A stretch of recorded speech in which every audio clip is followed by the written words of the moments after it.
Claude responded, "At my daughter's engagement dinner, 30 of our closest family and friends had just finished the first toast. At my daughter's engagement dinner, 30 of our closest family and friends had just finished the first toast. Then, before the second one could even begin, my daughter set down her glass, walked around the table, knelt beside my chair, and whispered in my ear, 'Dad, don't sign anything he gives you. Not tonight. Not tomorrow. Promise me.' No explanation. No warning beforehand. Just those 11 words, and the kind of look in her eyes I hadn't seen since her mother's diagnosis.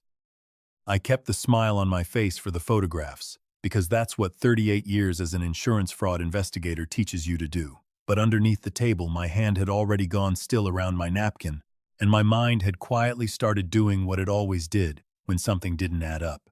Before we go any further, I want to say thank you for being here with me tonight.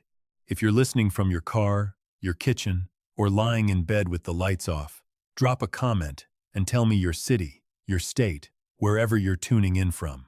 I read every single one. And if this is your first time with me, hit subscribe, because I've got a lot more evenings like this one to tell you about.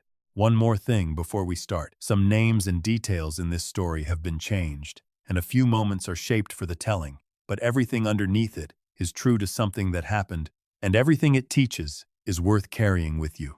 The restaurant was called Bellamy's, an old brick place on the water in Alexandria, Virginia. The kind with white tablecloths and candles in glass jars, and a view of the Potomac that turned the color of a bruise as the sun went down.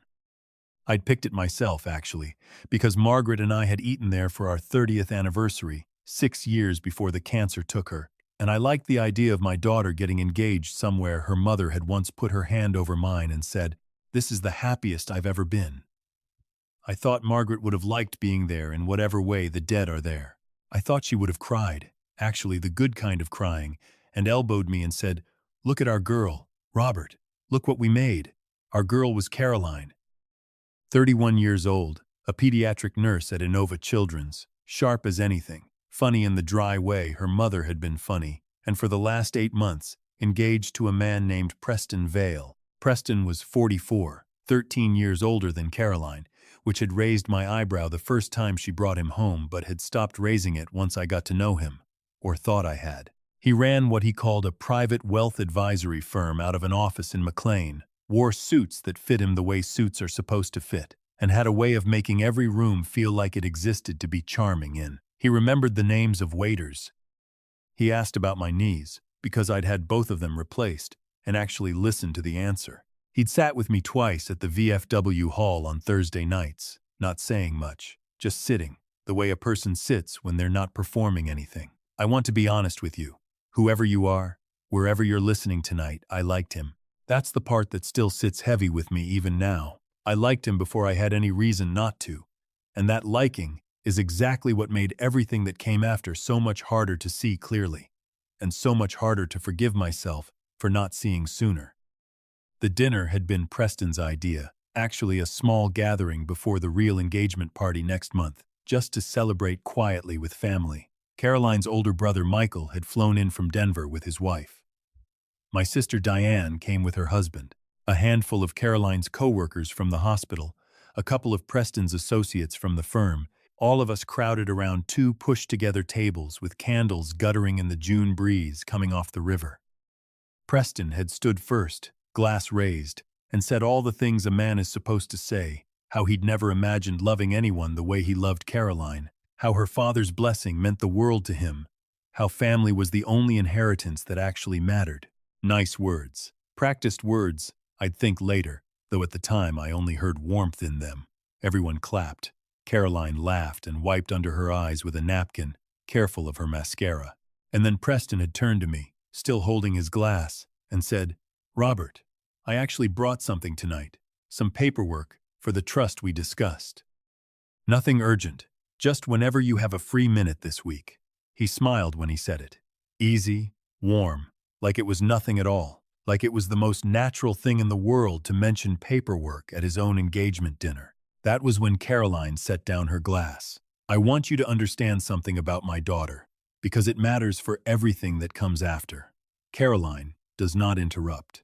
She was raised by 2 people who valued patience, who taught her to let a room finish its sentence before she spoke into it.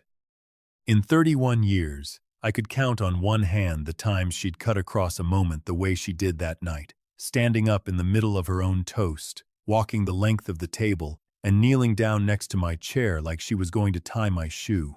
"Dad," she said, low enough that only I could hear it under the noise of the restaurant, "don't sign anything he gives you. Not tonight, not tomorrow. Promise me." I looked at her. Her eyes were doing something complicated, fear, underneath a very thin layer of composure, the kind of look I recognized because I'd worn it myself, decades ago. The first time I sat across from someone I was about to accuse of insurance fraud and realized I actually liked them. And it didn't matter, because liking someone has never once made them innocent. "Okay," I said. "Okay, sweetheart, I promise."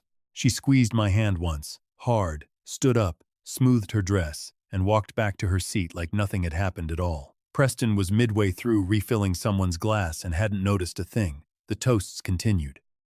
Someone told a story about Caroline falling into the koi pond at the National Arboretum when she was 7. Everyone laughed, including me, on the outside.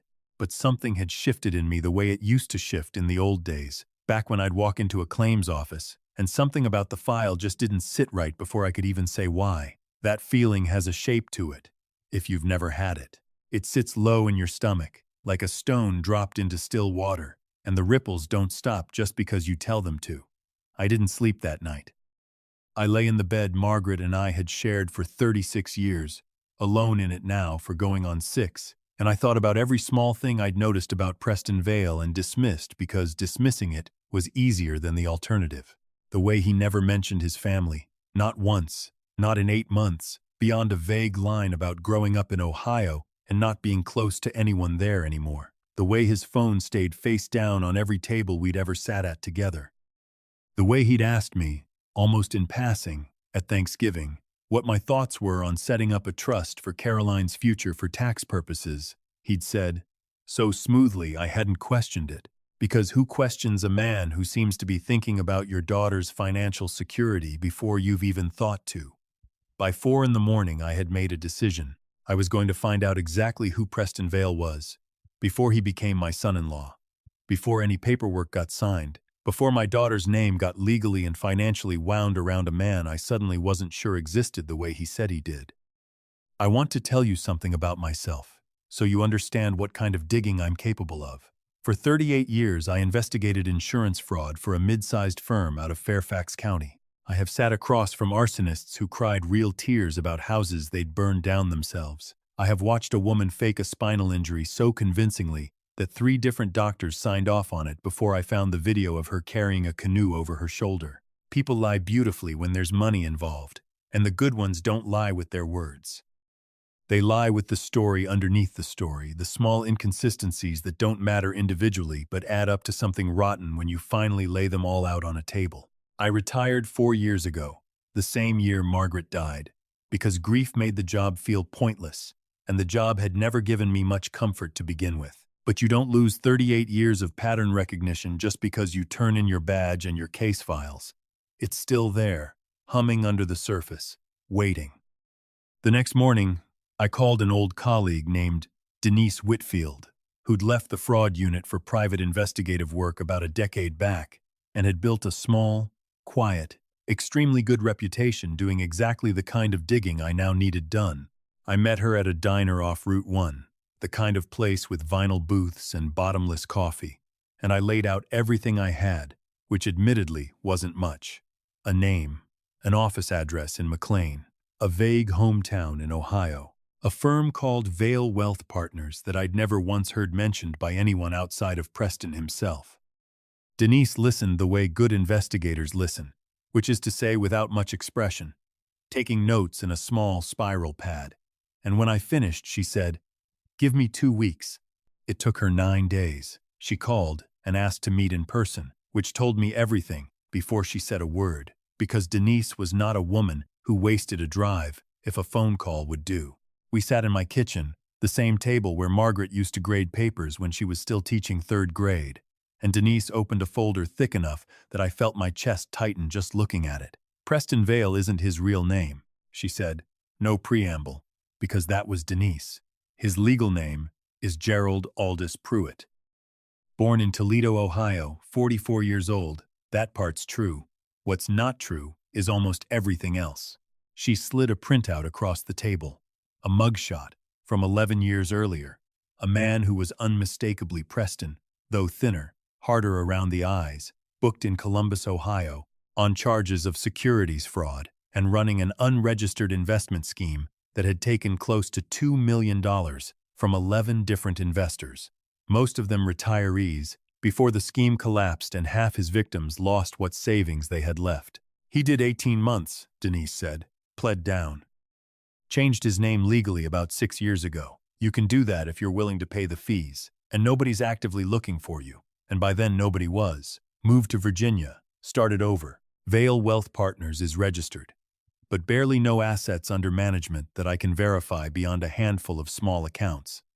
Mostly women he's been in relationships with. There's a pattern, Robert, and it's not subtle once you see it laid out. She spread the pages across the table like a hand of cards nobody wanted to be dealt.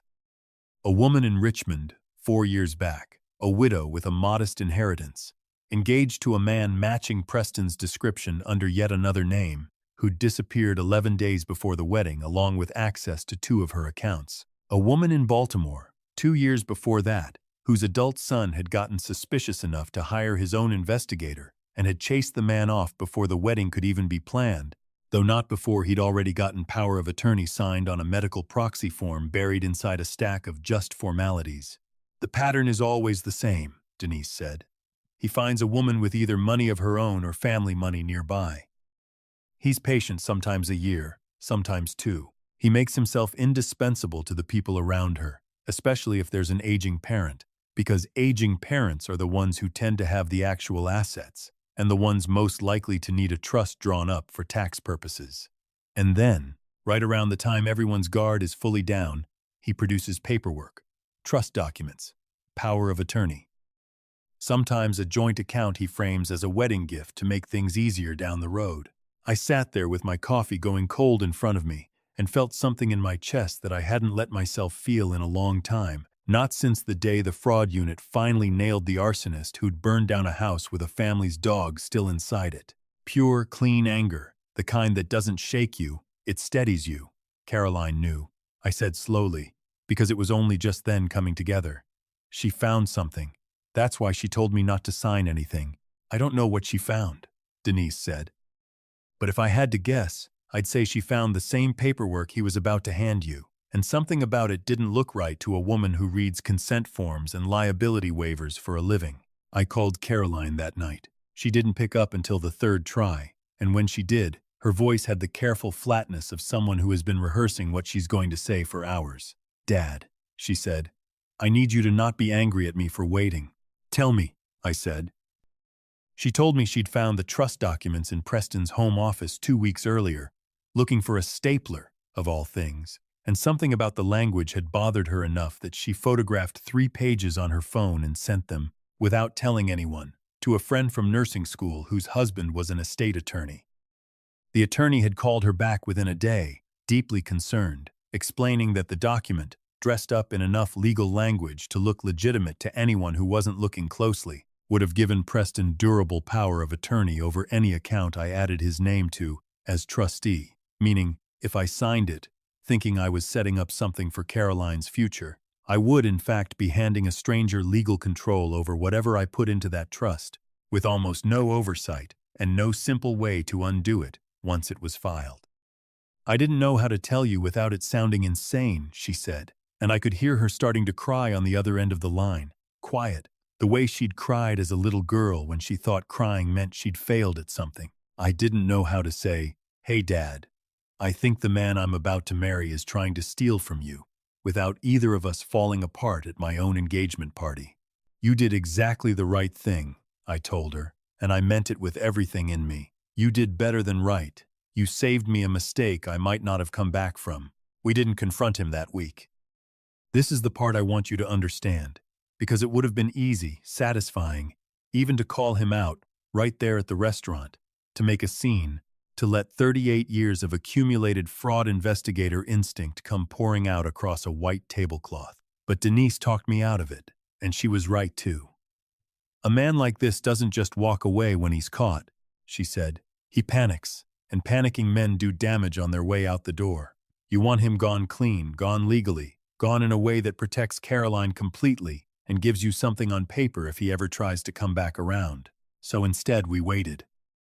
Caroline, God bless her, gave the performance of her life for 3 more weeks, sweet, in love, planning centerpieces with her future mother-in-law from Ohio over the phone, a woman we later learned Preston barely spoke to and had likely fed a script of her own. Denise quietly built out the rest of the case, bank records obtained through entirely legal channels once Caroline authorized a formal fraud complaint, contact with the Richmond widow, who agreed, shaking but resolute, to speak with an attorney about what had happened to her 4 years earlier, and confirmation from the Baltimore family that yes, they'd give a statement too, because they'd wanted to for 2 years, and never had anyone believe there was a pattern worth chasing. The morning it finally came together, I called Preston myself and asked him to meet me for coffee. Alone, man to man, I said, before the wedding got any closer. He agreed easily, cheerfully even, and I remember sitting across from him in that same diner off Route 1 where I'd first met with Denise, watching him order a black coffee and ask the waitress how her son's Little League season was going, and thinking, this man could sell ice to a glacier, and somewhere out there 11 retirees in Ohio know exactly how that feels. I didn't raise my voice. I didn't need to. I laid the folder on the table between us, opened it to the mugshot first, and watched every ounce of warmth drain out of his face in real time, replaced by something colder and more calculating, something I imagine was closer to who he actually was underneath 8 months of careful performance. Gerald, I said, and watched him flinch at his own name. You're going to sign a full release of any claim, financial or legal, to anything involving my daughter or my family, today, in front of an attorney. And in exchange, we won't be forwarding what we have to the Richmond and Baltimore families' attorneys, who are, as of this morning, already building a joint civil case, regardless of what you decide to do today. That part isn't actually up to you anymore. What's up to you is whether you walk away from this table as a man who quietly disappeared, or whether you become the subject of a very public fraud case with victims in 3 states willing to testify. He didn't argue. Men like that rarely do, once the story underneath the story is finally laid out where they can't talk their way around it. He signed everything Denise's attorney had prepared, stood up, and left without another word. And as far as I know, Gerald Aldous Pruitt has not resurfaced under any name since. Though I'd be lying if I said I don't still check, every few months. Quietly, out of habit more than fear, Caroline cried for 2 days after it was over. Not for him, she told me, but for the 8 months of her life she'd spent building a future with someone who had never once existed. I sat with her through most of it, the way I wished someone had sat with me through the worst of losing Margaret. And somewhere in the second night, she looked up at me and said, "How did you know something was wrong before I even said anything? At the dinner, I mean.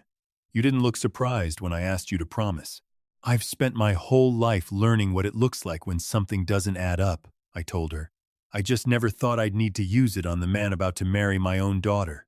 It's been 8 months now since that dinner at Bellamy's." Caroline is doing well, genuinely well, not performed well. The kind of well that shows up in small things, like laughing without checking first whether it's safe to laugh, like sleeping through the night again. She's seeing someone new, slowly, carefully. A physical therapist named Jordan who I've had over for dinner twice now and who asked me, unprompted, both times, whether he could help clear the table, which is a small thing, but small things are usually where the truth of a person actually lives. Last week, I drove out to the cemetery where Margaret is buried, the way I do most Sundays, and I sat with her for a while in the cold, the way I always do, and I told her everything about Caroline kneeling by my chair, about Denise and her folder full of other people's ruined trust, about Gerald Aldous Pruitt and his 11 words that saved us both. And I told her something else, too, something I don't think I'd fully admitted to myself until I said it out loud to a headstone in the quiet, that for 38 years I'd made a career out of catching people who lied for money, and it had never once occurred to me that the person I'd need to protect most fiercely, in the end, was my own daughter, sitting right across the table from me, trying to warn me the only way she knew how. If there's one thing this whole ordeal taught me, it's this. The people who love you are paying closer attention than you think, even when you believe you're the one doing the watching.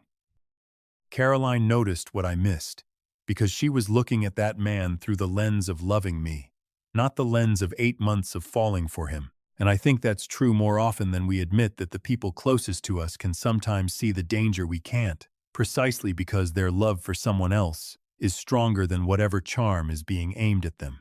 Don't wait for the paperwork to already be signed before you start asking questions. Don't let a warm smile and a comfortable feeling substitute for actually knowing who's sitting across the table from you, no matter how many years you've had dinner together. And if someone you trust ever kneels down beside your chair in the middle of a celebration and asks you to promise them something with fear behind their eyes, listen. Just listen. Don't ask why yet. There will be time for why later. In that exact moment, all they need from you is the promise. If this story stayed with you tonight, I'd love to hear what it meant to you. Leave a comment and let me know. Tell me where you're listening from. Tell me if you've ever had that same feeling in your stomach that something wasn't right before you had a single piece of proof. Share this with someone who needs to hear it tonight. And if you haven't already, hit subscribe, because there are more evenings like this one I still need to tell you about. Thank you for staying with me until the very end. It means more than you know, Claude responded. Sometimes, the person watching over you isn't the one you'd expect. It's the one who loves you so much. They notice what you can't. Sometimes the person watching over you isn't the one you'd expect. It's the one who loves you so much they notice what you can't. A kneeling daughter, a whispered warning, a promise kept. That's what real protection looks like. Trust doesn't mean ignoring your gut. It means listening when someone who loves you asks you to wait, just for one more day. A small note for you. This story was crafted by AI for entertainment, but the heart of it, the life lesson, is real and meant just for you.